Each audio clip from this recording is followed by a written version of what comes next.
కావాలని వస్త్రాలు దొరికినాయి, ఇది మీరు జాగ్రత్త వాళ్ళకి చేర్చాలని చెప్పే పెద్ద మనసున్న వ్యక్తులు మా ఆటో డ్రైవర్లు.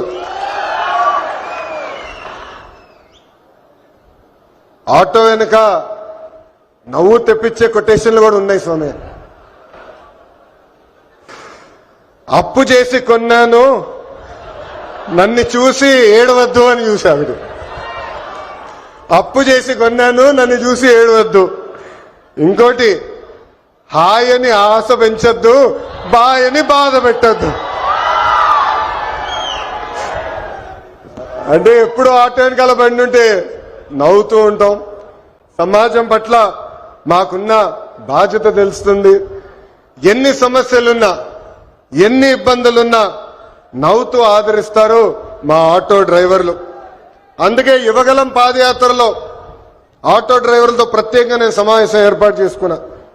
వాళ్ళు ఎదుర్కొంటున్న సమస్యలు నేను తెలుసుకున్నా. ఆనాడు ఆటో డ్రైవర్లు నాకు చెప్పింది ఒకటి, కుడి చేతిలో 10,000 పెడతారు, ఎడం చేతిలో 20,000 రూపాయలు లాగేస్తారని. అరే ఎట్లా లాగుతున్నారో భయ్య అని అడిగా. గ్రీన్ ట్యాక్స్ పెంచారు, 20,000 రూపాయలు చేసి బాదుతున్నారన్నారు. అదేవిధంగా రోడ్ల పైన ఉన్న గుంటలు పూడ్చట్లేదు, 5 సంవత్సరాలు ఎవరు పట్టించుకోలేదు.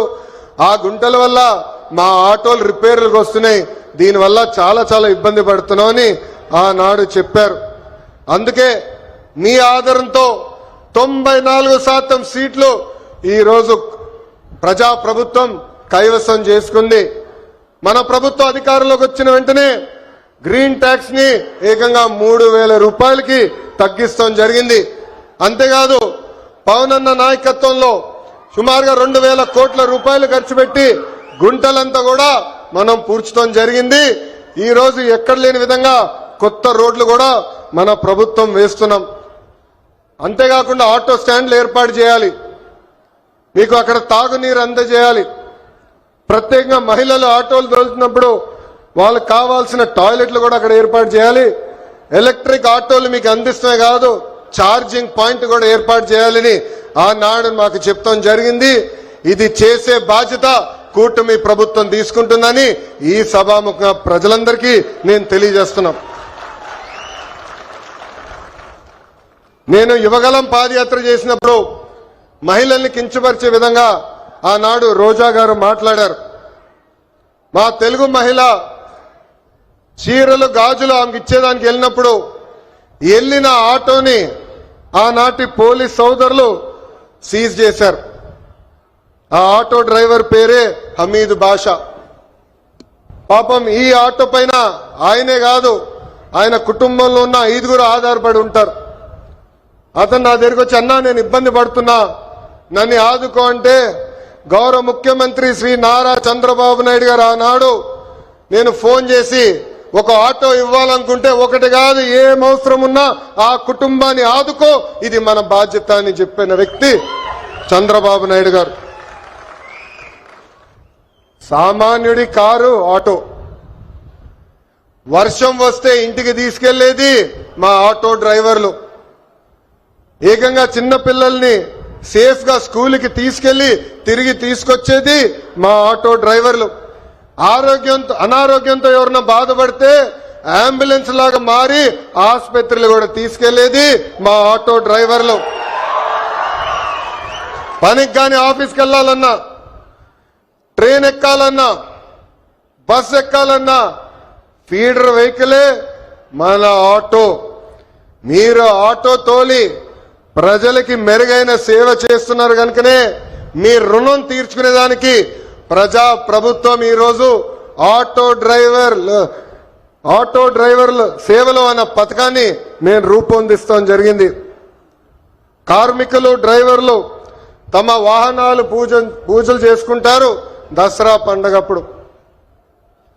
దసరా పండగ అయిన కరెక్ట్ గా 3 రోజుల్లోనే ఈ రోజు ఆటో డ్రైవర్ల అకౌంట్ లో 15,000 రూపాయలు ప్రజా ప్రభుత్వం అందజేయబోతుంది.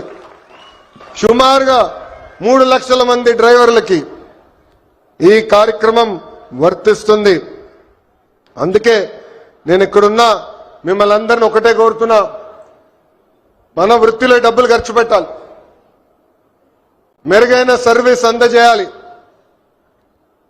అప్పుడే మనకు కూడా అద్భుతమైన మార్కెట్ వస్తుంది. ఆవకాయ పట్టాలన్నా, అంతరిక్షానికి వెళ్లాలన్నా, ఆటో అద్భుతంగా తోలాలన్నా మా మహిళలే చేయగలుగుతారు. నేను ఇక్కడికి వచ్చినప్పుడు ఏకంగా స్వర్ణలత గారు నన్ను నడిపారు. ఆమె ఇంట్లో పడుతున్న కష్టాలు నేను నేరుగా తెలుసుకునేదానికి అద్భుతమైన అవకాశం వచ్చింది. ఇక్కడ ఉన్న మగవాళ్ళ కన్నా మా అక్కనే అద్భుతంగా నడిపింది ఈరోజు.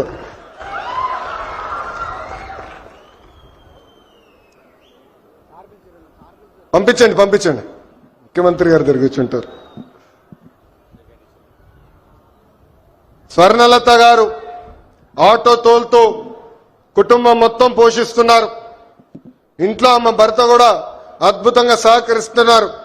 ఇద్దరు కలిసికట్టుగా పనిచేసి ఈ రోజు ఆ కుటుంబాన్ని ముందలు తీసుకెళ్తున్నారు. తల్లి నాకు చెప్పింది, తల్లికి వందనం అందింది. ఉచితంగా గ్యాస్ సిలిండర్లు ఏదైతే దీపం పథకం కింద ఇస్తున్నామో అది కూడా అందింది. అంతేకాదు ఇంట్లో ఉన్న పెద్దమ్మ అత్తగారి కూడా ప్రజా ప్రభుత్వం ఈ రోజు పెన్షన్ కూడా ఇస్తాం జరుగుతుంది. అందుకే ఈ సభాముఖంగా ఇక్కడ ఉన్న మగవాళ్ళందరూ నేను కోరుతున్నా, ప్రత్యేకంగా ఆటో డ్రైవర్లను కూడా కోరుతున్నా, మహిళల్ని మనం గౌరవించాలి. తెలుగు వాడక భాషల్లో మహిళల్ని కించపరిచే విధంగా కొన్ని పదాలు వాడతాం. గాజులు తొడుక్కున్నావా, చీర కట్టుకున్నావా, అమ్మాయిలాగా ఏడవద్దని. దీనికి ఫుల్ స్టాప్ పెట్టాలి. ఇది మనం వాడకూడదు. ఈరోజు ఆంధ్ర రాష్ట్రంలో ప్రతి ఆటో డ్రైవర్ నేను కోరుతున్నా, ప్రజల్లో చైతన్యం తీసుకొచ్చే శక్తి మీలో ఉంది. మీరు ఏదైతే ఒక్క విషయం తలుచుకుంటే అది సాధించే శక్తి మీలో ఉంది. అందుకే మహిళల్ని గౌరవించాలనేది పదే పదే ఎవరైతే మీ ఆటో ఎక్కుతారో వాళ్ళకి తెలియజేయాలని ఈ సభాముఖంగా మిమ్మల్ని అందరినీ నేను కోరుకుంటూ, మా పైన ఒక పవిత్రమైన బాధ్యత మీరు పెట్టారు.